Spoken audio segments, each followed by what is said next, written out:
Bienvenue au Téléjournal, édition du 5 décembre 1986. En manchette ce soir, les télévisions communautaires demandent des comptes, le ministre n'a pas le temps.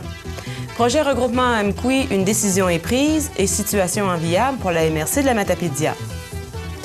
Bonsoir, Mesdames, Messieurs.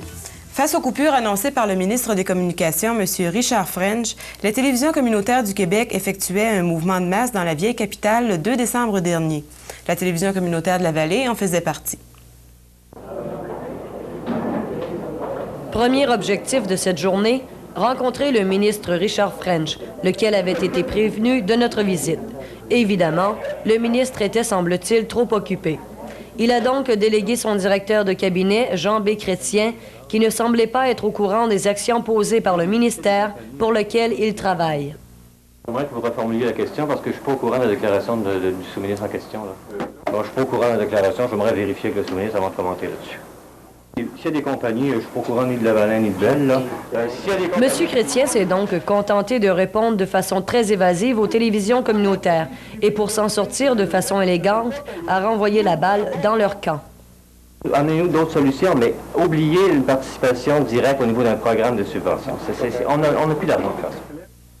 Bonnes joueuses, les télévisions communautaires ont remis à Richard French, par le biais de son chef de cabinet, des outils pouvant faciliter son travail et sa prise de décision. Pour le rapport 14 région, puisqu'au Québec, en ce moment, on ne sait plus trop où on s'en va exactement avec les nouvelles politiques, y compris avec la langue, on a décidé, les télévisions communautaires ont décidé d'offrir à M. le ministre 2 rapports, un en anglais, un en français. Il devra lui choisir la langue dans laquelle il voudra lire. L'autre, il pourra donner à M. Jacques Pigeon, son sous-ministre. Je vous remets la contribution des gens d'ici. Il en coûte 1 sou par semaine par Québécois pour maintenir le réseau de médias communautaires. Et je vous prie de remettre ça à M. French pour lui faire valoir que les gens aussi qui contribuent de leurs énergies, de leurs argent pour maintenir ce réseau-là. Deuxième étape, les télévisions et journaux communautaires ainsi que le Conseil populaire des communications de l'Est du Québec ont dévoilé en conférence de presse certains chiffres révélateurs. Par exemple, l'an dernier, tout le réseau francophone de Radio-Canada a produit 6 000 heures d'émissions, tandis que les 30 télévisions communautaires du Québec, pour un coût beaucoup moindre, en ont fait 7 500. Il en coûterait environ 1 million de dollars par mois au gouvernement du Québec en prestations d'aide sociale s'il abolissait les 300 emplois que génèrent actuellement les médias communautaires. Enfin, ce même gouvernement investira 1,6 million dans le projet Rendez-vous 87 pour permettre à l'élite de la société de souper convenablement. Les télévisions communautaires ne sont pas essentielles et coûtent cher, selon M. French. Pourtant, en septembre 85, son chef déclarait ceci. Ce que je peux vous dire, c'est que ça me paraît le rôle des télévisions communautaires est indispensable. Il n'est pas tellement coûteux et qu'il n'est pas question pour nous de vous empêcher de pouvoir vous développer. Ce que je dis, c'est que dans le cas de Radio-Québec, c'est 65 millions que ça coûte par année et qu'il y a d'autres formules que nous allons proposer qui coûtent moins cher que cela.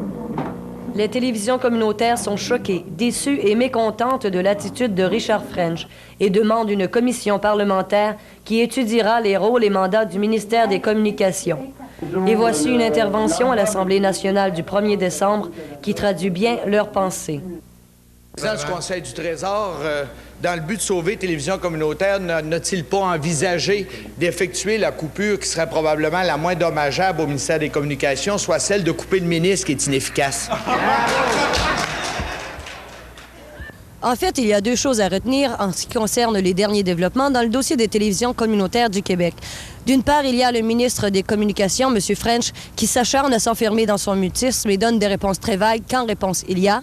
Et d'autre part, il y a le regroupement d'une trentaine de télévisions communautaires au Québec qui ne sont pas décidées à s'abdiquer aussi facilement. Reste à savoir maintenant lequel des 2 partis gagnera. Soit un ministre dans son cabinet qui possède un certain pouvoir ou le million de personnes représentées par le regroupement des télévisions communautaires. Michel Bérubé, à Québec. Le projet de regroupement entre la ville d'Amqui et la paroisse Saint-Benoît-Joseph-Labre semble avoir pris un certain recul. La fusion des deux municipalités n'est pas pour demain. Mercredi 26 novembre, les élus de la municipalité Saint-Benoît-Joseph-Labre ont rendu leur décision. La municipalité n'a pas l'intention de donner suite au projet regroupement en 1987. Le regroupement, c'est quelque chose qui pourrait arriver un jour. Cependant, dans l'état actuel des choses, on ne doit pas aller dans ce sens-là. Que ce soit au niveau fiscal, que ce soit au niveau social aussi. Le regroupement, c'est quelque chose qui peut arriver un jour. Puis ça, mettons donc sur le plancher des éléments. Puis ça, comment on se rencontrerait à tous les jours pour se parler de regroupement, c'est pas ça qui va faire avancer. Il y a des ententes intermunicipales qui existent. Il peut y en avoir d'autres sur bien des sujets. Prenons le temps de les négocier de façon efficace. Bonifions-les, ces ententes-là, et peut-être qu'on réussira à ce moment-là à se comprendre davantage. Du côté de la ville d'Amqui, on regrette que le dialogue n'ait pu s'engager entre les deux municipalités, le projet de requête conjointe ayant été la base de toute discussion. La décision ayant maintenant été prise, la ville poursuivra son développement. Ça signifie que toute démarche au niveau regroupement est terminée pour un certain temps. Ça, définitivement, que le message est très clair du côté de la paroisse. Ça ne signifie pas pour autant que du côté de la ville, nous, on va continuer à faire ce qui nous semble être notre devoir, c'est-à-dire essayer de développer, essayer de faire le parc industriel. Quant aux deux demandes d'annexion présentement sur la table, soit celle du secteur Castonguay et celle du secteur Valmonie-Foyer canadien, la ville d'Amqui compte respecter l'opinion des citoyens qui ont acheminé cette demande. Si les citoyens décident de ne plus en faire de demande d'annexion, la ville n'insistera pas pour faire des démarches de ce côté-là. Mais si les citoyens veulent en discuter, et pour ne pas répéter l'erreur qu'il y a eu au niveau du regroupement, prendre une décision après discussion, on est prêt à travailler avec eux pour faire un projet de règlement et qu'ils prennent la décision après. Pour le deuxième secteur, c'est la même chose. Et s'il y avait d'autres demandes, c'est la même chose. C'est pas la ville qui va les chercher. C'est les citoyens de la paroisse qui les ont faites, ces demandes-là, et je pense qu'on doit les respecter. À la suite de la nouvelle pétition acheminée à la table du conseil de la paroisse Saint-Benoît mardi dernier, pétition provenant du secteur Castonguay, les élus comptent réévaluer la question pour essayer de répondre aux besoins de la population de ce secteur. Pour l'autre secteur, la situation étant aux yeux de Saint-Benoît plus délicate due au parc industriel. Avec ce problème d'annexion-là, nous, on reste très prudent là-dessus. C'est qu'on n'ira pas investir dans un territoire qui, demain matin, va partir, va s'en aller ailleurs. Je pense que là, il faut être quand même raisonnable. Ce n'est pas en annexant morceau par morceau Saint-Benoît, c'est qu'on va régler le problème. On ne réglera aucun problème. On va amplifier des choses et créer des tensions inutiles. Quoi qu'il en soit, le regroupement n'est pas pour 1987. Un choix, une décision a été prise. L'annexion ou non revient maintenant aux résidents des secteurs concernés. Tracy Tremblay, à la télévision communautaire. Après avoir attendu de nombreuses semaines, le Conseil des ministres, le 26 novembre dernier, acceptait enfin la réalisation du projet Regroupement des municipalités de Val-Brillant et de Saint-Pierre-du-Lac. L'acceptation de ce projet suivra maintenant la filière bureaucratique gouvernementale, ce qui, dans les faits, prendra 3 à 4 semaines avant que le Conseil provisoire de la nouvelle municipalité puisse tenir sa première séance. Si tout se passe dans les délais prévus, ce n'est qu'en février que les contribuables de Val-Brillant iront aux urnes pour élire leur nouveau conseil municipal. À la suite des coupures budgétaires annoncées par le ministre des Affaires municipales, André Bourbeau, l'avenir de plusieurs MRC du Québec est menacé. À la MRC de la Matapédia, cependant, la situation semble plutôt enviable. La MRC de la Matapédia est une véritable coopérative de services. On n'a qu'à penser au nouveau site d'enfouissement en opération depuis l'été 1986, le service d'évaluation, de génie, celui des projets spéciaux et de secrétariat. Tous ces services permettent donc à la MRC de la Matapédia d'être à l'avant-garde et de moins sentir les coupures annoncées par le gouvernement qui sont de l'ordre de 30 000 $ pour 1987. Certes, certaines rationalisations ont dû être apportées au budget 87 pour qu'un équilibre soit maintenu. Pour 87, au niveau du budget comme tel, avec, disons, ce que le ministère a rajouté pour le budget, pas de problème majeur. Également, les municipalités, disons, rurales ont décidé ou du moins, ça leur est présenté, puis ils vont voir ça dans leur budget, de faire un effort un petit peu plus grand. Il y a aussi l'intégration des villes qui apporte un peu d'eau au moulin, même, disons, de l'argent à neuf, si on veut. Également, au niveau du conseil de maire, bien, je pense que les maires ont fait un geste important en diminuant leur rémunération de moitié. Donc, avec tout ça, ça fait une certaine rationalisation, puis je pense que pour 87, il y a moyen de fonctionner normalement. Le choix des élus de la MRC est clair. Il s'agit en fait de poursuivre et consolider les acquis des dernières années. Les problèmes de la MRC de la Matapédia sont réglés pour 1987, et ce, comparativement à plusieurs autres MRC du territoire. Qu'adviendra-t-il cependant en 1988, alors que le gouvernement ne prévoit aucune aide financière? À venir, je pense qu'il faut que l'on ait d'autres responsabilités, mais ces responsabilités-là aussi, bien sûr, il faut qu'ils génèrent de l'argent pour ne pas que disons, les coûts soient absorbés, disons, de plus en plus par les municipalités locales. Le fonds dispenser des services aux municipalités membres, c'est loin d'être nouveau dans la vallée de la Matapédia. Tout cela a débuté en 1974 avec le Conseil de comté. Et c'est justement cette expertise qui va permettre à la MRC de la Matapédia de survivre, ce qui n'est cependant pas le cas pour plusieurs de ses consoeurs. Tracy Tremblay pour la télévision communautaire. Surprise agréable la semaine dernière. Les parents éligibles au crédit d'impôt pour enfants recevaient un chèque de 300 $ du gouvernement fédéral. Détrompez-vous, il ne s'agit nullement d'un cadeau de Noël. C'est plutôt un mode de paiement anticipé d'une valeur des 2/3 du crédit d'impôt pour enfants. Le gouvernement entend ainsi gagner des points dans sa lutte contre le fléau printanier des escompteurs d'impôts qui prêtent le tout ou une partie du crédit d'impôt à des conditions ruineuses pour l'emprunteur. Notez bien que pour recevoir le solde du crédit d'impôt pour 86, vous devez remplir, comme à tous les ans, votre rapport d'impôt. De nouveaux développements dans le dossier du centre d'accueil de la vallée. La communauté des servantes de Notre-Dame, Reine du Clergé, a récemment annoncé aux dirigeants des établissements de santé de la Matapédia son intention de reprendre possession de la bâtisse abritant le centre d'accueil, et ce, dès le 1er avril 1989. En mettant fin aux négociations de vente de la bâtisse pour des raisons de besoins grandissants, la communauté religieuse amène ainsi les établissements de santé à accélérer les démarches visant une nouvelle construction. Ce projet de la plus haute importance pour la vallée est actuellement à l'étude du ministère de la Santé et des Services sociaux. Un tel projet nécessite habituellement 3 ans de réalisation. Une décision devra donc être prise bientôt si l'on veut respecter l'échéance du 1er avril 89. Une telle construction représente pour la vallée un projet de plus de 6 millions de $. S'il se réalise tel que prévu, le nouveau centre d'accueil de la vallée contribuera à l'amélioration du réseau de services de santé de la vallée, en particulier pour les personnes âgées en sérieuse perte d'autonomie. Michel Bérubé pour la télévision communautaire. Dans la vague des coupures du gouvernement provincial, sujet fort à la mode ces temps-ci, c'est maintenant dans les budgets du programme d'activité physique de Kino Québec que l'on met la hache.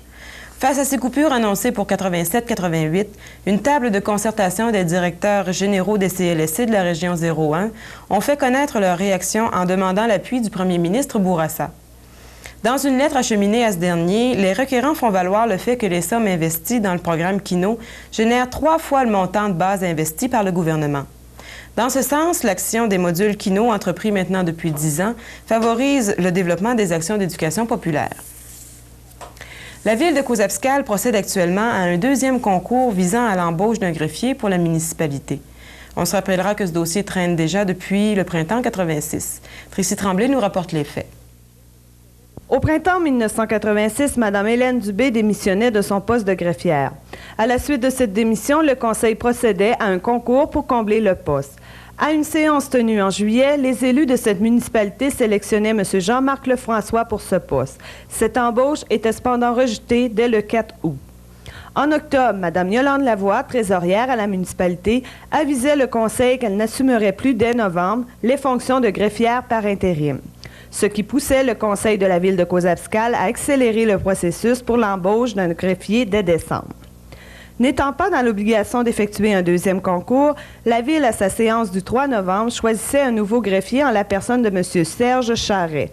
Ce dernier ayant posé de nouvelles conditions de travail, encore une fois, la Ville refusa. Un deuxième concours est présentement en cours. Le Conseil acceptera les candidatures jusqu'au 8 décembre. Une décision devrait se prendre le 15 décembre. La question maintenant est de savoir si Causapscal aura oui ou non un greffier d'ici la fin de 1986. Un reportage de Tracy Tremblay. Du 1er au 7 décembre se tient la Semaine nationale de la sécurité routière qui se déroule sous le thème « La sécurité routière, une responsabilité partagée, adopter une conduite préventive ». Lors de cette semaine, l'emphase a été mise sur une responsabilité particulière, soit la nécessité de faire preuve de jugement et de prudence au passage à niveau. Avec la période des fêtes de Noël qui approche à grands pas, cette semaine veut ainsi encourager tous les automobilistes à conduire prudemment, à allumer leur phare en tout temps, à ne pas prendre le volant après avoir consommé de l'alcool et à porter leur ceinture de sécurité. Contrairement aux événements vécus dans le passé où les gens de la vallée attendaient du gouvernement l'annonce d'un grand projet pour créer de l'emploi, aujourd'hui les Matapédiens démontrent qu'ils n'attendent plus. De plus en plus sur le territoire, on assiste à l'émergence de nouvelles petites entreprises. Cette semaine, la télévision communautaire s'est attardée à l'une de ces nouvelles petites entreprises bien de chez nous. Entre Lac-au-Saumon et Amqui, sur la route 132, le fruit de l'ingéniosité d'un jeune promoteur de chez nous, Claude Perval. Cette entreprise de transformation qui se veut une des solutions à un problème bien de chez nous, l'utilisation et la transformation de notre bois d'œuvre. Comme on le sait, le bois de la vallée est généralement de petite taille, ce qui cause beaucoup de pertes. Claude Perval propose une antidote à ce problème. Étant donné que j'étais dans le domaine du siège, puis étant conscient du bois de petit diamètre, là, qui était des pertes pour le siège, là, qui était non rentable, à partir de là, j'ai eu l'idée de partir une usine en fabrication de clôtures là, en bois rond. Là. Il aura fallu 2 ans d'efforts et près de 300 000 $ d'investissement qu'ont dû trouver les 7 actionnaires travailleurs de l'entreprise pour arriver à ce que nous voyons aujourd'hui. Au cours de l'hiver 85-86, M. Dionne, initiateur du projet, participait au programme créateur d'entreprise. Cette formation a permis de bien définir le projet et d'acquérir l'expérience nécessaire à la mise sur pied de l'entreprise. Aujourd'hui, on s'affaire à développer des nouvelles idées de produits à fabriquer, ainsi que l'élaboration d'un super plan de mise en marché. Claude Perval, un autre exemple que les gens de la vallée veulent prendre en main le développement du milieu.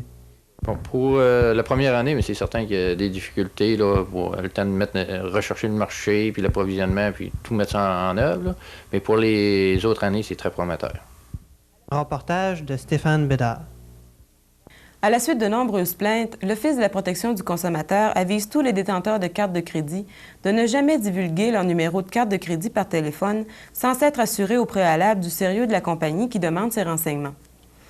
2 cas récents ont été portés à l'attention de l'OPC, soit celle de Continental Opportunité, une compagnie qui, par une annonce dans les journaux, offre des emplois dans le domaine de la construction.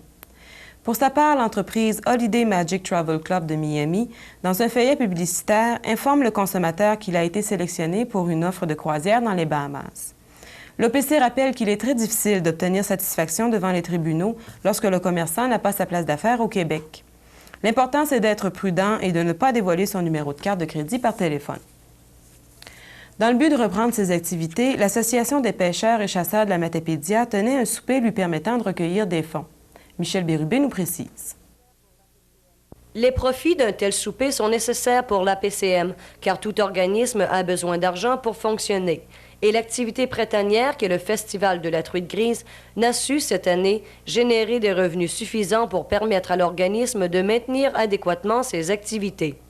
La présence des quelques 185 convives a donc permis aux administrateurs de l'APCM de vivre un sentiment d'optimisme face à l'accomplissement des réalisations futures de l'organisme.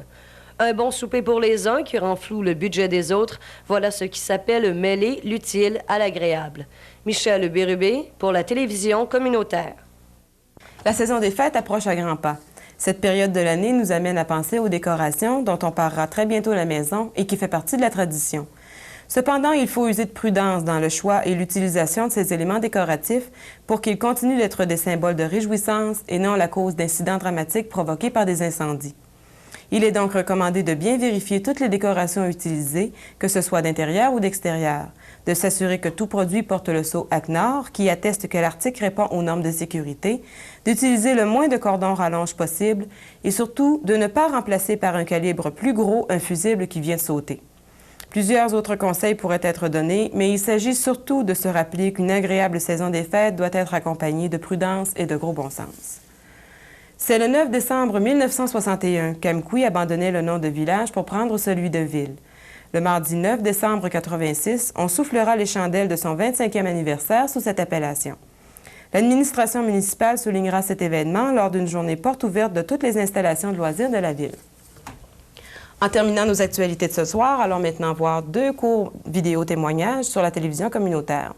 Bonsoir et passez une agréable fin de semaine.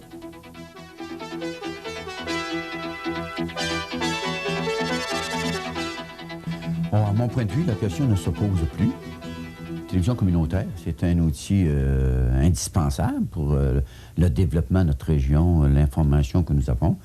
À mon point de vue, s'il fallait qu'un jour ça disparaîtrait, il faut en mettre un autre. Alors, je pense bien que la population de la vallée, même s'il survenait des coupures gouvernementales ou autres, je pense bien que la population serait prête à s'impliquer encore une fois pour maintenir ce service. Moi, à mon point de vue, ce qui me concerne, quand je ne peux pas l'apprendre le début de la semaine, le dimanche après-midi, je fais des grands efforts pour être présent. Parce que c'est le seul outil qu'on puisse s'asseoir puis écouter. C'est vraiment, pour moi, c'est très enrichissant. Merci. Je profite de l'occasion pour vous féliciter, toute votre équipe. Depuis la fondation, la TV communautaire s'est améliorée d'une année à l'autre et c'est beau de votre part. Maintenant, je crois qu'à l'intérieur du territoire, tous les gens sont unanimes, en commençant par le Conseil des maires, la MRC de la Matapédia, qui vous appuie dans votre démarche auprès du ministère concerné pour que les subventions restent ce qu'elles étaient et ce dont vous avez besoin. Et évidemment, on vous appuie aussi, notre conseil vous appuie et on vous félicite pour votre beau travail. Et chaque semaine, on aime, disons, regarder la TV communautaire.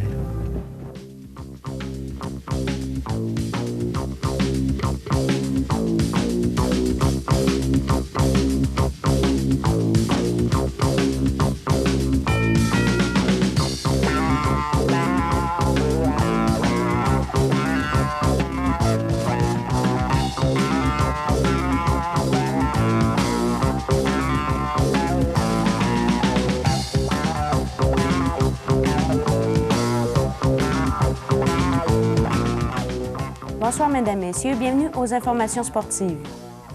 La formation matapédienne du Valmonie-Normandie subissait vendredi soir dernier un autre revers au sein de la Ligue basketball senior. Faisant face à la formation de l'Université du Québec de Rimouski, celui-ci l'emportait par la marque de 99-62.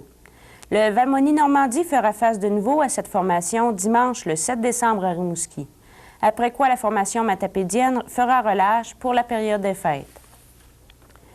9 patineurs du club de patinage de vitesse de la Vallée participaient samedi dernier à Matane à une compétition provinciale de niveau B. Chez les juvéniles, Manuel Arsenault a décroché une médaille d'or au cumulatif du 400, 600 et 800 mètres. En catégorie junior filles, Cathy Lefrançois s'est mérité une médaille d'or pour avoir terminé première dans 3 distances. Tous les autres participants au tournoi ont fort bien figuré en se classant dans les 6 premières positions. Ceux-ci participeront le 13 décembre au championnat des finalistes qui aura lieu à Québec. De leur côté, Roch Voyer et Yves Boudreau participeront en fin de semaine à la 3e compétition de la Coupe du Québec. Mardi, le 9 décembre, à 19h30 au Colisée de Rimouski, se tiendra la partie de hockey opposant l'équipe Canada au Select de Moscou. Des billets pour cette partie sont actuellement en vente au coût de 10 $ au magasin Sport Expert et Gendron Sport. Plus de 1500 personnes ont profité des superbes conditions de la station de ski Val d'Irène au cours de la dernière fin de semaine. De la neige en grande quantité, des pentes bien entretenues et une très bonne température pour faire du ski, voilà comment la station a ouvert officiellement ses portes. D'ici le 12 décembre, la station sera ouverte les fins de semaine seulement. Après cette date, les amateurs pourront s'adonner à leur sport tous les jours. Voici un aperçu des activités qui se dérouleront d'ici peu pour la station de ski Val-d'Irène. Mercredi, le 10 décembre, aura lieu à la polyvalente d'Amqui l'assemblée annuelle du club de ski alpin de Val-d'Irène. Les 13 et 14 décembre se tiendra un cours de moniteur de niveau 1 de l'Alliance des moniteurs de ski du Canada. Finalement, c'est à compter du 19 décembre que l'école de ski débutera ses activités. Des leçons de groupe ou des cours privés seront organisés selon la demande. Dimanche 7 décembre débuteront les activités hivernales au parc Atérostan d'Amqui. Pour souligner l'ouverture, une après-midi de patinage a été organisée. De nombreuses surprises sont prévues, dont la visite du Père Noël. L'activité débute à 14 h. Le club de golf Révermont d'Amqui tiendra son assemblée générale annuelle mercredi le 10 décembre. L'assemblée débutera à 20 h au chalet du club. Le club de curling tiendra les 19, 20 et 21 décembre un tournoi. Pour le moins inusité, il s'agit d'un tournoi de dinde. Les personnes intéressées à y participer doivent s'inscrire avant le 12 décembre. Le coût d'inscription est de 6 $ pour les membres et 11 $ pour les non-membres. Toutes les rencontres de ce tournoi seront disputées en soirée. La neige hâtive qui s'est installée depuis les 2 à 3 dernières semaines a permis à plusieurs centres de ski de fond de la région d'ouvrir leurs portes. C'est le cas notamment du centre Mont-Climont de Lac-au-Saumon. Même si déjà les amateurs de ski de fond peuvent s'adonner à leur sport sur les différentes pistes du centre, c'est le 13 décembre prochain qu'on procédera à l'ouverture officielle lors d'une soirée sociale où une randonnée nocturne est prévue. Parmi les autres activités prévues, nous mentionnons que le 28 décembre, une journée promotion où tous les équipements du centre seront accessibles gratuitement. Du 20 décembre au 31 mars 87, plusieurs amateurs pourront pratiquer la pêche sportive hivernale sur différents plans d'eau tels lacs ou rivières. Cependant, cette activité doit être effectuée en tenant compte des conditions suivantes. Être détenteur d'un permis de pêche sportive, utilisation d'un maximum de 5 lignes et la limite des prises quotidiennes est de 15 truites. Dans la vallée, cette pêche est autorisée sur un seul plan d'eau, soit le lac de Saint-Damas. En 1987, le 40 km de la vallée vous revient de plus belle. C'est le 25 janvier que se tiendra cette grande manifestation sportive. Cette année, les 40 km proposent les 40, 22 et 18 km, ainsi que la formule du combiné du 18 et 22 km. Afin que les participants soient fin prêts pour cette compétition, le comité organisateur met à votre disposition un programme pré-entraînement. Ce programme est disponible au centre de ski de fond de votre localité ou dans les magasins de sport. Voilà, c'était un résumé des activités sportives dans notre région. Passez une bonne fin de semaine.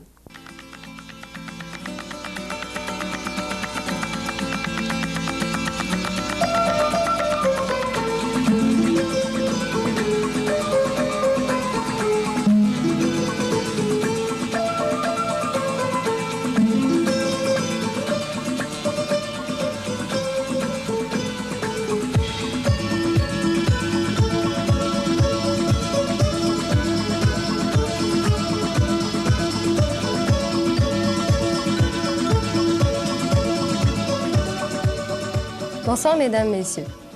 C'est à l'église d'Amqui, samedi dernier, qu'était effectué le lancement d'un 45 tours de Noël. Produit matapédien, ce disque reflète une fois de plus le dynamisme de la population de la vallée. C'est dans le cadre d'un concert liturgique que s'est effectué le lancement d'un 45 tours de Noël créé entièrement dans la vallée de la Matapédia.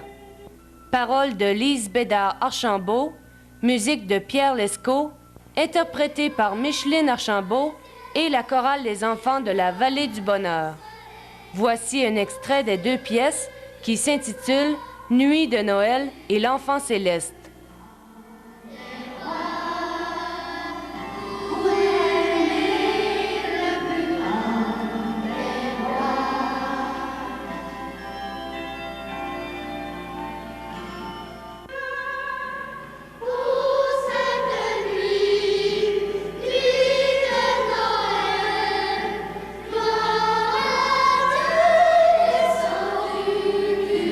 Ciel,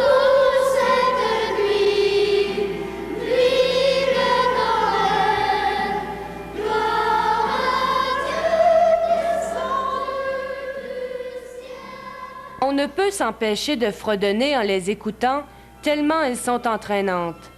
Assurez-vous d'en avoir un chez vous, question d'agrémenter l'ambiance des fêtes. Vous pouvez vous procurer ce disque au prix modeste de 4,50 $. Une autre initiative matapédienne qu'il vaut la peine d'encourager. Un reportage de Guylaine Marcoux. La galerie Le Tournassin tient présentement son salon Art et artisanat de Noël. À sa 8e édition, ce salon regroupe le travail d'une quinzaine d'artistes et d'artisans. Du côté galerie, on retrouve entre autres des tableaux en os de poisson, des dessins à la mine de plomb, des aquarelles et bien sûr quelques reproductions du peintre John Wiseman. L'atelier, tout aussi intéressant, regroupe un vaste choix, dont des pièces en cuir fin de la mer, bijoux de toutes sortes, jouets et miroirs de bois, vitraux, algues, céramiques et reliures. En fait, ce salon est un grand choix pour tous ceux et celles qui recherchent un cadeau original et personnalisé à offrir à Noël. L'exposition se déroule jusqu'au 23 décembre. Samedi, le 6 décembre, la population matapédienne aura la chance et le grand plaisir d'entendre Claude Robin-Petit dans un concert intitulé « Nuit de Noël ». Ce jeune chanteur ténor, originaire de Val-Bréand, connaît actuellement une brillante carrière. Celui-ci sera dans la vallée pour partager son talent avec les siens. Il sera accompagné de la Lyrique Aubigny de Québec. Un spectacle qui aura lieu le 6 décembre à l'église de Val-Bréand. Une autre exposition se tient présentement au Café La Virée de Causapscal. Il s'agit d'une exposition regroupant une collection d'une douzaine d'horloges originales de fabrication minutieuse de Gaétan d'Anjou. Intitulée « Le temps, quelle belle chose », ces horloges sont faites à partir d'un bois laminé de première qualité. Dimanche le 7 décembre se tiendra à l'hôtel de ville d'Amqui la fête de Noël pour les enfants. Au programme, spectacle, surprise pour tout le monde et nombreux prix de présence. Tous les enfants sont priés d'apporter leurs souliers ou pantoufles. Fidèle à la tradition établie depuis de nombreuses années, l'Harmonie Saint-Jacques de Causapscal offre à la population son spectacle de Noël. Cette année, le groupe adopte pour ce spectacle la formule de soirée québécoise. La première partie fera place au spectacle traditionnel pour ensuite se lancer dans un feu roulant de chansons à répondre, de danse ancienne et moderne, de gigues et d'histoires où l'assistance sera invitée à participer. Le spectacle se tient samedi le 13 décembre à compter de 20h30 au Centre culturel de Causapscal. Les billets au coût de 4 $ pour les adultes et de 2 $ pour les étudiants sont présentement en vente auprès des musiciens. Dimanche le 7 décembre, entre midi et 14 h, les membres du Club Lion de Lac-aux-Saumons et Val-Bréand effectueront leur vente annuelle de cannes de bonbons. Pour l'occasion, les membres des deux clubs passeront par les maisons afin de recueillir vos dons. Les profits de cette campagne seront versés à des regroupements de jeunes de chacun des secteurs. Une unité mobile de la Régie de l'assurance automobile du Québec sera à Amqui la semaine prochaine pour faire subir les tests et examens aux personnes désirant obtenir un permis de conduire. L'unité sera à l'hôtel de ville d'Amqui le lundi 8 décembre de 13 h à 16 h, mardi le 9 toute la journée et mercredi 10 décembre en avant-midi seulement. C'est tout pour le téléjournal de la Vallée. Bonne soirée à tous. Je vous souhaite une très bonne fin de semaine.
Bonsoir.